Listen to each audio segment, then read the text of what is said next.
Conversation with Alex Malley. Today, journalist Peter Overton has been in the news business for 25 years. Every day I love coming to work.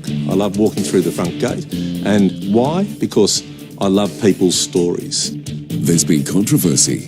You're stepping over a line now. Just put your manners back in. I actually knew Tom beforehand. I'd met a few times when he was married to Nicole Kidman, who I know very well, having been her neighbour for many, many years. And some tough personal times in the spotlight. It was a really hard time for her and for me, and really challenging.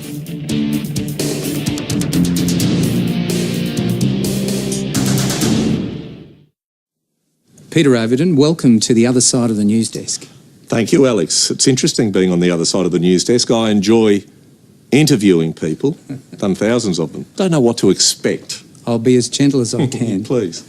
Now, I want to go back to a very young Peter Overton who harangued his mother to take him into the audience of the Mike Walsh show. It sounds like a child with disturbing issues. Well, that'll be a good 35 years ago. But I think then, all that time ago, I was interested in people and people's stories and television and the magic of television that came into our house. And so Mum, to her great credit, used to write the phone number down when they put it up at the end of the show, and she and I would come in to the studio next door, believe it or not, and I'd sit there and soak it all up and think, one day I'm going to work here. You were the eldest of 4 children, Dad a doctor, Mum a nurse. Was there any sense in any stage of your life as a young boy that you might move into medicine or any of that area? Not one sense. No way. I think the closest I got to medicine was Dad conducting the first aid course at 1st Longueville Scouts. But no, one of my sisters is a very successful doctor and we're very proud of her. I think for me, I just can't stand blood and I can't stand people suffering, so it's not a good fit. But I used to visit the Children's Hospital with Dad on Saturday morning rounds every weekend. I have very clear memories of Dad as a beautiful doctor with an incredible bedside manner and the joy he had for his job. And I think it's the joy that he had that's transferred to me and the joy I have for my career. Yeah, which is a wonderful legacy from your dad to give you. Now, moving on to 2UE, you're 17, 18, you're doing work experience. Tell me about the rounds that you did in those early years. I used to collate the sports results on a Saturday and a Sunday. And it was a 12-hour shift, it was unpaid, and then I'd go and sit in the studio after each Saturday shift and Sunday shift, and I would record myself presenting the news or presenting the sports update. And I used to leave them for a guy called John Brennan, who is now about 85, and I still have a cup of tea with Brenno. Still a legend. He is a legend, Mr. Radio. And I used to leave them for him and hope that he'd listen, and he did listen. And at about, I think, 17 or 18, he said, "You're on." I'll never forget that first time. A guy called Chris Kearns was hosting the afternoon shift, and you could smoke in those days. So he had about 3 cigarettes burning in the ashtray. He had the form guide. He had the most beautiful voice, Kearnsy, and he said, "Time now for a sports update with Peter Overton." And I went, "Thank you very much, Chris. Well, in the rugby league, this is..." I was so nervous I could not get the words out. And I looked up, and I couldn't see him through the smoke.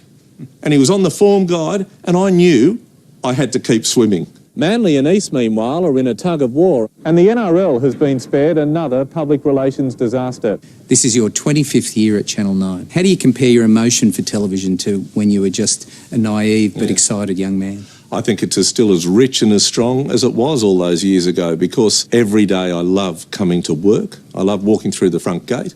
And why? Because I love people's stories. And I'm interested in what goes on. And I've got mates who work in offices, and I always say to myself, how lucky am I that I not only work in this environment with fabulous people, but every day is different, and every year has brought developments in technology, and that is shaping the way the news is now delivered to people, and I'm part of that evolution as well in terms of I'm learning and using those tools. So it's been an exciting 25 years, and it was exciting coming in as a kid, and it's exciting now sitting here in this studio as a 50-year-old every night. That's great. So take me back to day one. What are your memories?